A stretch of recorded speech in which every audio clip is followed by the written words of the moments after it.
Buenas tardes a todos, a los presentes y a los que nos están escuchando a través del streaming. Para mí es un placer presentar a Miguel Ángel Garrido Gallardo, porque yo creo que somos amigos desde hace unos 40 años. Somos los dos muy viejos ya. Tú no tienes 40 años. Miguel Ángel Garrido le nacieron en Almería, aunque él siempre se ha sentido, porque desde muy pequeño estuvo en Extremadura, de los Santos de Maimona, de donde es hijo predilecto. Su historia intelectual está trazada a través de diversos centros de excelencia. Estudió en el Ramiro de Maeztu de Madrid, fue becario de la Fundación Universitaria Española, que era uno de los colegios mayores mejores de España. Estudió en la Complutense y ya desde 1966 fue becario del Consejo, donde hizo la tesis doctoral que leyó con las máximas calificaciones en el año 1971. Un año más tarde ya había aprobado la oposición de científico titular del Consejo, entonces se llamaban colaboradores científicos, nombre que 25 años más tarde él fue el artífice del cambio por el de científico titular. Me acuerdo aquellos momentos. Rápidamente subió a investigador científico y en esos años iniciales acabó formándose también en diversos países europeos, Francia, Alemania, especialmente una estancia en el año 72 en el Sénégues francés. Miguel Ángel siempre ha tenido una vocación universitaria, además de la investigadora, y durante muchos años compatibilizó clases en la universidad con sus investigaciones. Y en un determinado momento estuvo dominado por un reto personal, que fue el de conseguir una cátedra universitaria, que la consiguió brillantemente, y fue durante 2 años catedrático en la Universidad de Sevilla. Se dedicaba a ir y venir y trabajar en el Consejo todas las horas que le dejaba la docencia, especialmente en los periodos vacacionales. Sobre todo, uno de sus grandes méritos es haber creado una escuela de especialistas en teoría de la literatura en el Consejo, de haber dirigido no solo grupos científicos, sino también una importante revista, la revista de literatura del CSIC, una de las revistas más importantes en lengua española sobre ese campo, o la más importante. Y en el año 83 organizó el Congreso Internacional de Semiótica e Hispanismo en Madrid, cuyas actas han servido casi de manual de formación a muchas generaciones de filólogos españoles. Después ha seguido trabajando sobre todo en un proyecto muy importante que fue el de las retóricas españolas en latín del siglo XVI, aspecto que es muy difícil de trabajar porque hoy en día manejar el latín de aquella época no hay muchos especialistas. El corpus creado con ella, los diversos estudios realizados sobre tales publicaciones, yo creo que quedarán durante muchos años como un elemento fundamental de referencia. En su participación docente cabe señalar la creación del máster de alta especialización en filología hispánica, financiado por la AECI durante mucho tiempo, que reunió a lo más selecto de los especialistas españoles en filología, como Adrados, la familia Alvar, Ciriaco Morón, Antonio Quilis, una nómina muy larga de especialistas, que ha formado además generaciones enteras de profesores excelentes de diversos países de Hispanoamérica.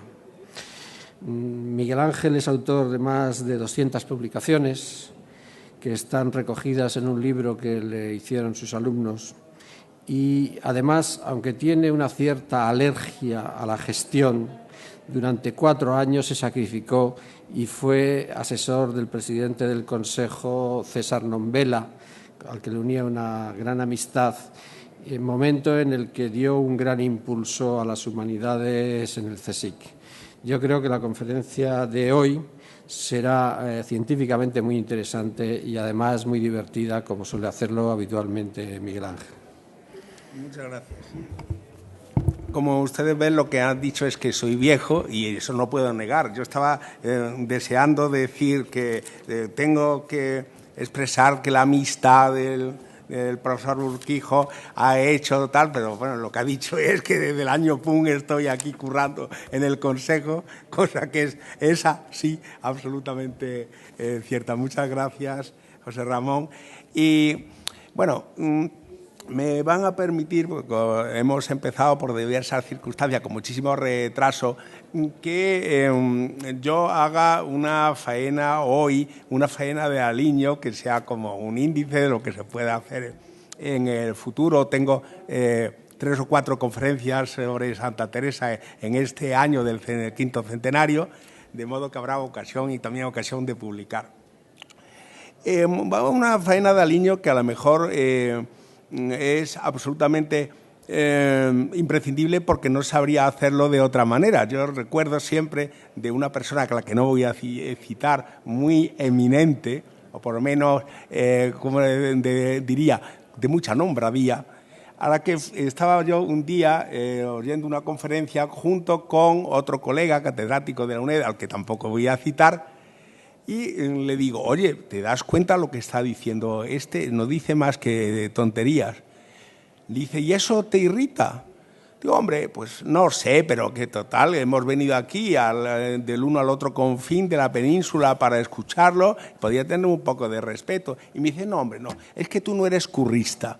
Los que somos currista, que es seguidores del torero Curro Romero, vamos de corrida en corrida siguiéndolo para ver cuándo hace una faena. Y hasta ahora yo no le he visto ninguna. Bueno, pues él se aplicaba lo del currismo que se me puede aplicar a mí. Porque yo hoy les querría decir que el planteamiento del 5º centenario de Santa Teresa en una feria, por decirlo así, del negocio del español, parecería a primera vista que se torna problemático. Es decir, ¿va usted a decirme que va a hacer negocio con la literatura mística? El otro día, hace nada, la semana pasada, en la penúltima conferencia que he dado, terminaba explicándole una experiencia traumática que he tenido por esta afición mía a dar clase en la Universidad Complutense. Yo explico, y explico con todo convencimiento, que el uso de la lengua, el buen uso de la lengua, el sacar expresividad a la lengua, el hablar de una manera adecuada en cada contexto, es un modo de ser más persona. Es, en último término, la finalidad de la acción de todo filólogo. Y suelo decir en clase, que yo explico teoría de la literatura, que si aunque no sepan lo que es la antanaclasis, no me importa si están entrenados en comunicar, en saber lo que quieren decir, saber expresarlo y saber qué quieren decir los demás y saber comprenderlo. Esto lo digo yo poniéndome estupendo, pero bueno, el otro día termino la clase, el otro día ya hace meses, termino la clase, salgo a subirme en el autobús F con raya roja que lleva desde la Complutense a la ciudad y delante de mí van 2 alumnas mías que no me ven y se abrazan efusivamente y le dice la una a la otra, tío, tía, qué guarra eres, que el Garrido te ha probado a ti y a mí me ha suspendido. En este contexto, que es un contexto real, esto es un dato empírico, que podría parecer que hablar de literatura mística es absolutamente inapropiado. Pero yo voy a sostener que no. Fíjense ustedes. No habrá, quizás, textos más interesantes para potenciar hoy esa formación de la que vengo hablando, que textos como los de Santa Teresa, que se caracterizan, por ejemplo, porque nunca Santa Teresa pensó ser autora. Se caracterizan, por ejemplo, por poner a prueba la definición del concepto mismo de literatura. El libro de la vida de Santa Teresa, el mejor de sus libros, luego diré que tiene este año muchísimas ediciones. Es un libro en el que falta para la comunicación que llamamos literaria todos los ingredientes. Es un libro que no es de autora. Una autora es aquella que se considera con autoridad para escribir y que por consiguiente aquello que escribe va a ser recibido como literatura por los demás. Nada de eso.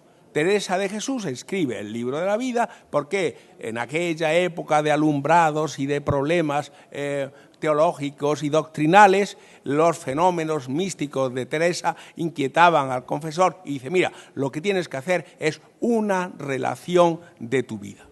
Y el libro de la vida es básicamente un tratado de oración. Ciertamente, en la edición que acaban de hacer la editorial Rialp, se puede hacer lo que ellos han hecho, que es un tomo en que sigue la secuencia de sus experiencias interiores, pero a lo largo diacrónicamente de su vida, y otro tomo con los capítulos que son de reflexión sobre esas experiencias que ha ido contando como autobiografía, muy en la línea, ella lo había leído, de las Confesiones de San Agustín, el gran primer libro de autobiografía de la historia de la literatura universal.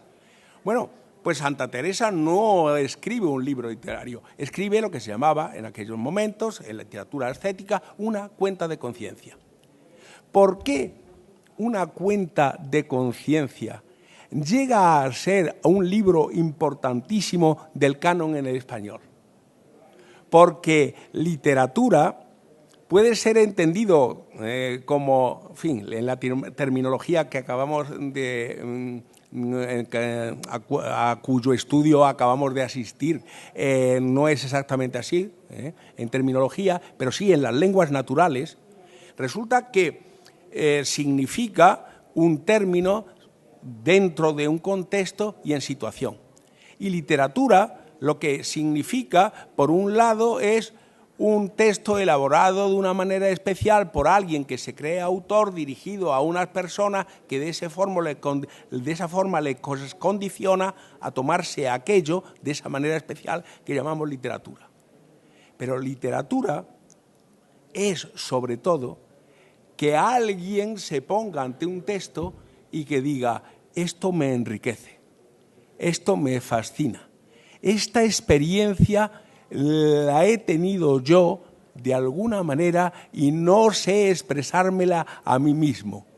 Esto que me dice esta persona es un descubrimiento. Cuando ocurre eso, importa ya poquísimo, que la autora, en este caso la autora o el autor, haya querido ser autora, que el lenguaje esté elaborado de forma literaria, esté elaborado y sometido a la figura retórica. Importa poquísimo que el lector sepa que aquello es literatura y se vea forzado a leerlo como literatura. Quiero decir lo siguiente.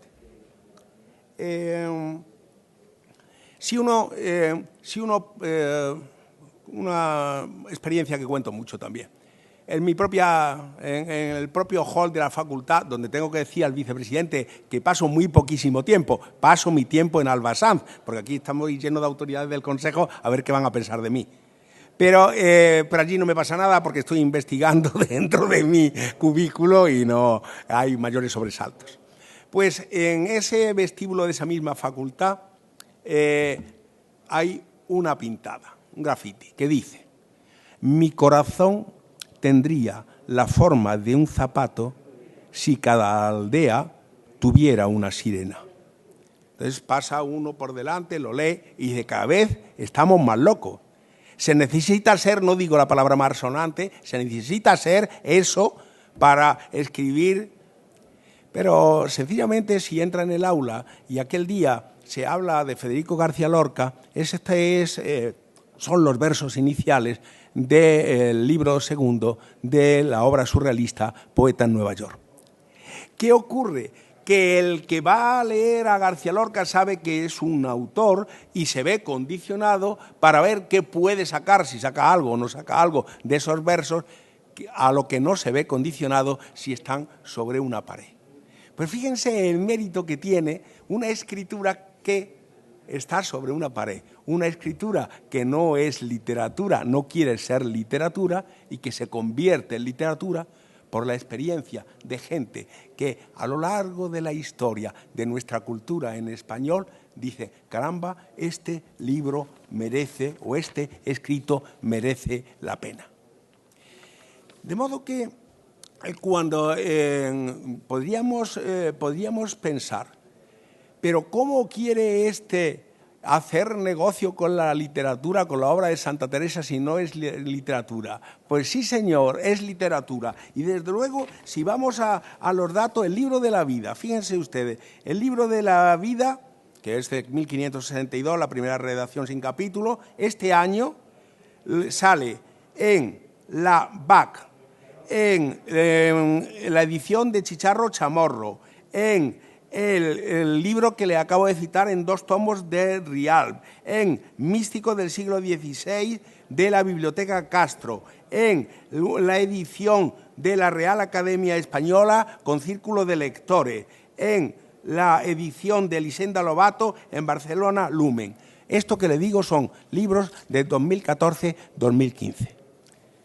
Pero me dirán ustedes, hombre, sí, es que luego están, claro, los editores, los directores de editoriales, que si el libro vale, lo sacan aunque no vaya a leerlo nadie. Pero no me dirá usted que va a leer ese libro alguien, o que se puede pensar lo que voy a decir al final de cómo tendríamos que explotar cultural y económicamente los libros de nuestros clásicos. Hombre, no lo va a leer nadie, no lo van a leer las alumnas mías que se subieron al autobús, pues quizás sí, pero sobre todo es que pensar que un libro de literatura espiritual no lo va a leer nadie contradice la evidencia inmediata en 2 sentidos. En el sentido puramente comercial, por lo siguiente, el dato del que se van ustedes a asombrar. El Catecismo de la Iglesia Católica, cuya primera edición tuvo 300.000, una edición de 300.000 ejemplares, supuso en los primeros 6 meses un volumen de negocio de 30 millones de euros. ¿Por qué? Porque es que en los 500 millones de habitantes hay público de todo y no todo el mundo es posmoderno, con todo mi respeto a los posmodernos. En fin, ayer tuve un diálogo con una persona con la que no había hablado nunca, que es Boris Izaguirre, porque en la comida del Cervantes me tocó enfrente. Y, en fin, y llegamos a acuerdos que me ha dicho que lo va a publicar en El País del Sábado. Lo miraré con mucho interés a ver si es así o me ha engañado con otro. Pero evidentemente, si ustedes piensan en la necesidad de formación como persona, en esto que he dicho de la importancia que tiene el lenguaje en su sentido más profundo, quizás no haya textos como los de Teresa de Jesús o como esos textos que constituyen el canon en español que hagan más falta. Y si hacen falta, hiciéramos una política internacional del mundo hispánico, de los 500 millones de ese mundo, de ese mundo institucional de la cultura, que incide sobre 500 millones de hispanohablantes, hipotéticamente, es un cuento de la lechera, hipotéticamente no sería una cuestión de 30 millones de euros, ¿no? Sino de 300, de 3.000 millones de euros. Es absolutamente hipotético, es absolutamente quimérico, es un horizonte de expectativa que tiene un fundamento real. Y por otra parte, no solo es que va a ser leído por aquellas personas que leen este tipo de literatura, le llamo ahora literatura, sino que además aquello que supone un testimonio personal importante es leído por muchas otras personas. Yo tengo aquí una lista que se la voy a ahorrar de intertextualidades, es decir, de personas de las más diversas ideologías y de las demás diversas cosmovisiones que se han inspirado en Teresa de Jesús. Pero es más, es que pensando lo que se piense, cuando uno está ante un interlocutor de gran riqueza, uno se enriquece. Y voy a terminar este resumen abreviadísimo, como les había anunciado, con la lectura de un pequeño texto de Juan Mayorga. Juan Mayorga no es carmelita descalzo, hablo del premio, el premio nacional, el último premio nacional de teatro, una persona admirable como inteligente y como integridad ética, también me complace añadirlo. Y Juan Mayorga escribe una obra que se llama La lengua en pedazos. ¿Sabe ustedes que la lengua en pedazos en Santa Teresa tiene sentido? Porque una de las indagaciones, ella siempre estuvo muy enferma, que se hace es qué enfermedad tendría y que en una de estas ataques que tuvo, que decían que si era epilepsia, probablemente fue una trombosis cerebral porque se mordió la lengua y la tenía, luego comentaba ella, tengo la lengua en pedazos. Pues en La lengua en pedazos de Juan Mayorga es un texto de rigurosa contemporaneidad en el sentido que nos interpela a los contemporáneos. Y hablando de por qué ha tenido ese enorme éxito con esa obra que es ficticia, es una presunta conversación de Teresa de Jesús con un inquisidor hecha a base de textos de las obras de Santa Teresa, Juan Mayorga dice lo siguiente: mujer contemplativa y mujer de acción. No hay en Teresa brecha entre la visionaria y la fundadora de monasterios. En Teresa la oración es acción y cada acto es un modo de orar.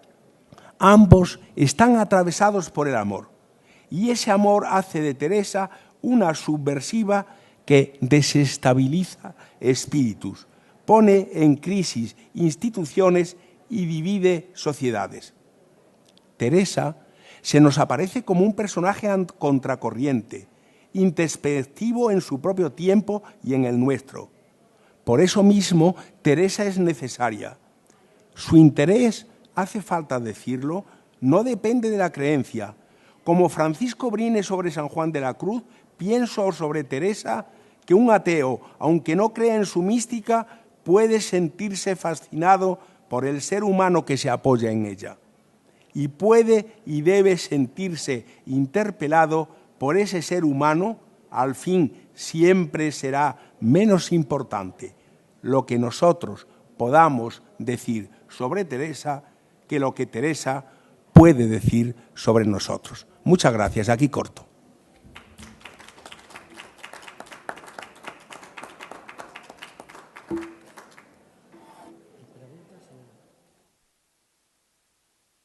Hasta las 7 si hay alguna pregunta, porque digo, lo he hecho este resumen visionario para justamente terminar y podernos ir. Yo no sé si alguien quiere hacer alguna pregunta. A ver, Rafa, los matemáticos. El Consejo va a publicar algo.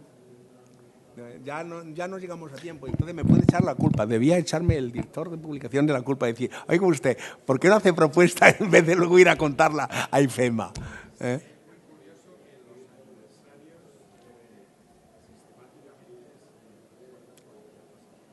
Sí, es verdad.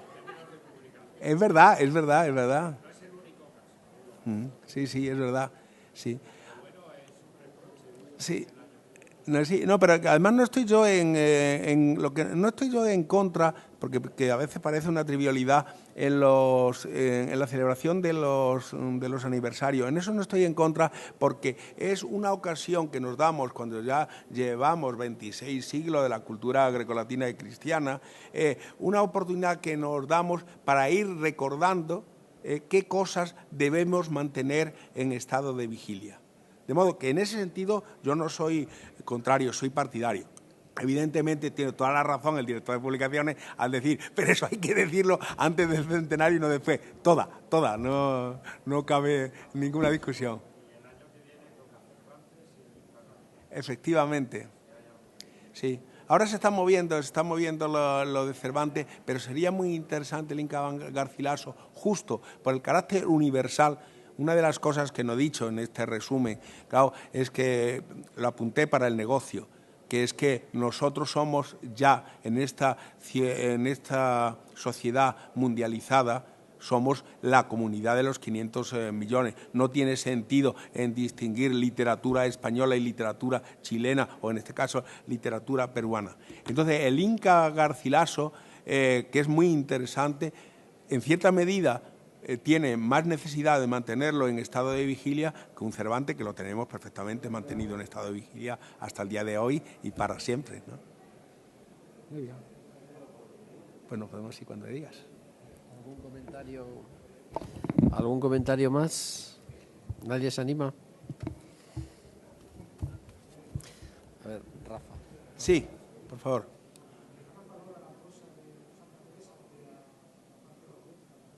Sí.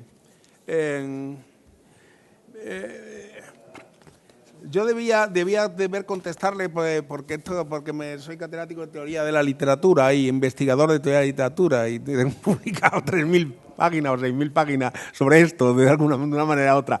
Pero, verá, con respecto a qué se debe valorar, lo que yo de verdad pienso siempre en la comunicación literaria, que depende de la circunstancia, de la persona, de la circunstancia y del momento.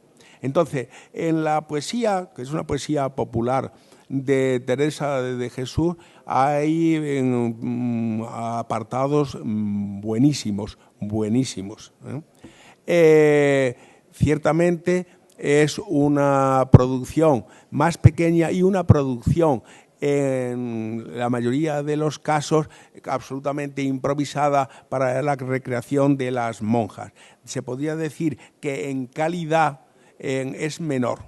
En cuanto a la calidad de la prosa, pues la calidad de la prosa no me contradigo con lo que he dicho de que ella no se creía autora. Hay, también lo tengo aquí en la bibliografía, hay una enorme bibliografía de colegas míos de la especialidad sobre cómo es posible que sea la prosa de tan alta calidad cuando es espontánea. Yo creo que sí se puede dar, por eso que decía antes de la autenticidad. Pero, en general, la prosa de Santa Teresa y, desde luego, el libro de la vida está considerado en la historia de la crítica literaria como globalmente más importante. Esa es la situación.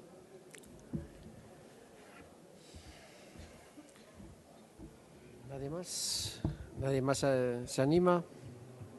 Pues hay 3 minutos hasta las 7. Si quiere alguien. Si no, cerramos el acto. ¿Cómo eres? De los 3 minutos hasta las 7. Hombre, si no hay ninguna pregunta más, pues damos por concluido el acto y ya está.